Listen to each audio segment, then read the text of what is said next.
Good morning दोस्तों। हिंदी कक्षा 10 की इस क्लास में आज आपको क्षितिज के पाठ 2 तुलसीदास के जीवन परिचय के साथ ही उनके द्वारा रचित लक्ष्मण परशुराम संवाद पाठ का अध्ययन करवाया जाएगा।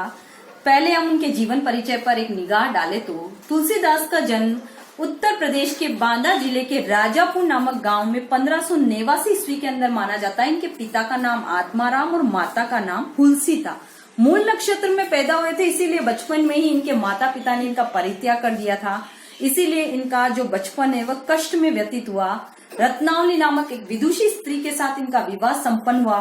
नरहरि दास के नेतृत्व में इन्होंने दीक्षा ग्रहण करके उनको अपना गुरु माना और रामचरितमानस इनके द्वारा रचित की गई। रामचरितमानस की रचना इन्हीं के द्वारा की गई है। इसके अलावा इन्होंने कवितावली, गीतावली, दोहावली, बरवे रामायण आदि जैसी अनेक काव्य ग्रंथ और रचनाएं भी इनके द्वारा लिखे गए हैं। प्रस्तुत पाठ में रामचरितमानस के बाल कांड से अवतरित लक्ष्मण परशुराम संवाद का वर्णन किया गया है। सीता स्वयंवर सभा में जब शिव धनुष भंग हो जाता है तो किस प्रकार परशुराम क्रोधित होकर वहां पहुंचते हैं और प्रश्न करते हैं कि शिव धनुष को किसने भंग किया है। तब लक्ष्मण अपनी व्यंग्य उक्तियों के द्वारा परशुराम पर अनेक प्रकार के जो व्यंग्य है कसते हैं, लेकिन राम और विश्वामित्र की शीलता और स्नेहपूर्ण व्यवहार से प्रसन्न होकर अंततः वे उनको शिव धनुष का रक्षक मानकर किस प्रकार से अपना क्रोध शांत करते हैं, उसका बड़ा ही भावपूर्ण, सरस और हृदयग्राही वर्णन इस पाठ में किया गया है। तो हम अपना ध्यान पद्य भाग की ओर आकर्षित करेंगे और देखेंगे। परशुराम संवाद। नाथ संबुधनु भंज निहारा, होई केहू एक दास तुम्हारा। जब परशुराम जनक की सभा में उपस्थित होते हैं जहाँ श्री राम के द्वारा शिव धनुष भंग हो चुका है, तब परशुराम प्रश्न करते हैं कि शिव धनुष को भंग किसने किया है। उसका उत्तर अपने रामशील पूर्ण स्वभाव से देते हुए कह रहे हैं, नाथ संबुधनु भंज निहारा। हे नाथ, संबुधनु शिव धनुष को भंग करने वाला, भंज निहारा आपको जो इसका शिव धनुष टूटा हुआ दिखाई दे रहा है, शिव धनुष को तोड़ने वाला। होय क्यों एक दास तुम्हारा, तुम्हारा ही कोई एक दास रहा होगा। नाथ संबुधनु भंज निहारा, होय क्यों एक दास तुम्हारा। शिव धनुष को भंग करने वाला हे प्रभु आपका ही कोई एक दास रहा होगा। आयसु कहा कही किन मोही, सुनी रिसाई बोले मुनि कोही। सुनी रिसाई बोले मुनि कोई। अब मुनि क्या है, गुस्से से भर गए। कौन से मुनि? परशुराम। परशुराम को और अधिक क्रोध आ गया है और क्या कह रहे हैं वे? आयसु कहा कही किन मोही। अगर वो मेरा दास होता तो मेरा कहा मानता। आयसु कहा कही किन मोही, आयसु मतलब मेरी आज्ञा का पालन करता, पर मैंने तो उसे ऐसी कोई आज्ञा नहीं दी। तो कह रहे हैं कि अगर मेरा दास होता तो मेरी आज्ञा का पालन करता। तो मुनि और अधिक गुस्से से भर गए। परशुराम को भयंकर क्रोध आ रहा है क्योंकि शिव धनुष के वे रक्षक हैं और शिव धनुष भंग हो चुका है। सेवको जो सो जो करे सेवकाई, अरि करनी करी करी लड़ाई। परशुराम क्या कह रहे हैं? सेवको सो जो करे सेवकाई। सेवक या दास तो वह होता है जो सेवा का कार्य करे। अरि करनी करी करी लड़ाई। अरि करनी मतलब ऐसा करके, तो कैसा करके? शिव धनुष को भंग करके तो उसने मुझसे लड़ाई मोल ले ली है या मुझसे बैर भाव मोल ले लिया है। जिसने भी शिव धनुष को भंग किया है वो मेरा शत्रु है।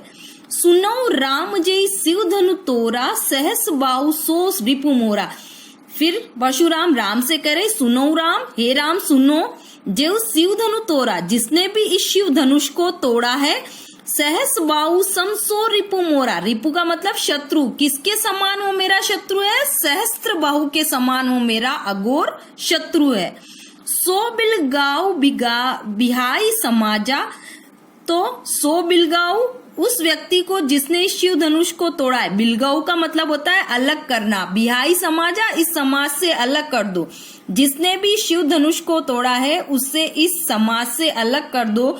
न तय मारे जेई तब सब राजा। नहीं तो यहाँ पर जितने राजा या जन समुदाय बैठा है वे सब मेरे हाथों मारे जाएंगे। सुनी मुनि वचन लखन मुस्काने। सुनी मुनि वचन, मुनि के ऐसे वचनों को सुनकर कौन मुस्कुराने लगे? लक्ष्मण। श्री राम के छोटे भाई लक्ष्मण मुनि परशुराम की ऐसी बातों को सुनकर मुस्कुराने लगे। बोले परशु धरई अपमाने। हे बोले परशु धरई अवमाने, उनका अपमान करते हुए बोले वे कि आपने तो व्यर्थ ही इस फरसे को धारण कर रखा है। फरसा क्या है? परशुराम का एक शस्त्र है। बहु धनुई तोरी लरी काई, हमने तो बचपन में बहुत सी धनुषियां तोड़ी है। कबहू न असीरिस कीन गोसाई, तब तो किसी ने हम पर ऐसा गुस्सा नहीं किया। हे प्रभु, फिर आप आज इतना गुस्सा क्यों दिखा रहे हैं? लक्ष्मण क्या कह रहे हैं? बहु धनुई तोरी लरिकाई, बहु धनुई बहुत सारी धनुषियां, तोरी लरिकाई, लरिकाई का मतलब क्या है? बचपन, बचपन में बहुत सारी धनुषियां तोड़ी है। कबहू न असीरिस कीनी गोसाई, तब तो हे प्रभु आपने हम पर इतना गुस्सा नहीं दिखाया। यही धनु पर ममता के ही हेतु, इस धनुष पर ही आपकी इतनी ममता किस कारण से? हेतु यानी कारण, धनु पर ममता, ममता का मतलब इसी धनुष पर आपकी इतनी ममता या मोह क्यों है? सुनी रिसाई कह भृगुकुल केतु, इतना सुनकर तो परशुराम, भृगुकुल की जो ध्वजा पताका कहलाते हैं, कौन है वे? परशुराम। उनका गुस्सा और अधिक चढ़ गया। फिर वह भयंकर क्रोध में आकर क्या बोल रहे हैं? रे नृप बालक काल बस, हे राजा के बालक, तुम काल के वशीभूत हो गए हो, मतलब तुम्हारी मृत्यु तुम्हारे निकट दिख रही है मुझे। बोलत तो ही न संभाल, इसीलिए तुम अपनी जबान संभाल कर बात करो, क्योंकि मुझे लग रहा है कि तुम इसी तरह बोलते रहे तो मेरे हाथों मारे जाओगे। धनुई सम त्रिपुरारी धनु विदित सकल संसार, तुम्हें ये धनुष अन्य धनुषों के समान दिख रहा है, जबकि सारा संसार ये जानता है कि ये भगवान शिव का धनुष है। धनुई सम त्रिपुरारी धनु, ये किसके समान है? ये त्रिलोक प्रसिद्ध भगवान शिव का धनुष है। विदित सकल संसार, इसके बारे में तो कौन नहीं जानता, अर्थात सारा संसार इस धनुष के बारे में जानता है।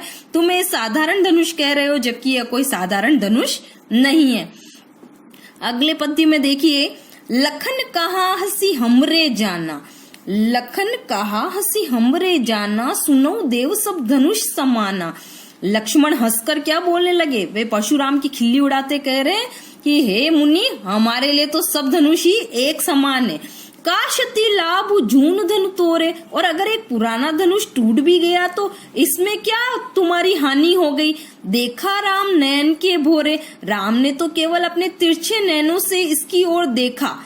छुअत टूट रघुपति न दोषु, और ये तो केवल उनके छूते से ही टूट गया, इसमें रघुपति या भगवान राम का कोई दोष नहीं है। मुनि बिनु काज करी कत रोसु, हे मुनि, आप बिना कारण ही इतना गुस्सा कर रहे हो। बोले चितई परसु की ओरा, फिर क्या? परशुराम का क्रोध और अधिक बढ़ गया। फिर उन्होंने क्या करा? अपने फरसे की तरफ देखा और फिर क्या कहने लगे? रे सठ सुने सुबाव न मोरा, हे मूर्ख, तुमने शायद मेरे स्वभाव के बारे में अभी तक नहीं सुना। बालकू बोली बंधु नहीं तोई, मैं अब तक बालक समझकर तुम्हें छोड़ रहा था और कुछ भी नहीं कह रहा था। केवल मुनि जड़ जाने मोई, तुमने तो मुझे केवल एक साधारण मुनि समझ लिया है। बाल ब्रह्मचारी अति कोई, तुमने सुना नहीं शायद मैं अत्यंत क्रोधी और बाल ब्रह्मचारी हूँ। विश्व विदित क्षत्रिय कुल द्रोही, और सारा विश्व जानता है कि मैं क्षत्रिय वंश का नाशक हूँ और उनका नाश कर देने वाला हूँ। भुजबल भूमि भूप बिनु कीनी, मैंने अपनी भुजाओं के बल से इस पृथ्वी को अनेक बार राजाओं से विहीन कर दिया। विपुल बार मई देवन दीनी, विपुल बार बहुत बार, और किसको मैंने ये भूमि दे दी? बहुत बार मैंने देवताओं को इस भूमि को दान में दे दिया, ब्राह्मणों को दे दिया। राजाओं से लेकर किसको दे दिया? ब्राह्मणों को दान में दे दिया। सहस्त्र बाहु भुज छेद निहारा, परसु विलोक महीप कुमारा, मैंने अपने भुजाओं के बल से सहस्त्र बाहु की 1000 भुजाओं को भी छेदन कर डाला, मतलब उसको भी मैंने छेद कर दिया। परसु विलोक की मही कुमारा, हे राजा के बालक, तुम मेरे इस फरसे की तरफ जरा देख तो लो, ये तुम्हारा क्या हाल करेगा।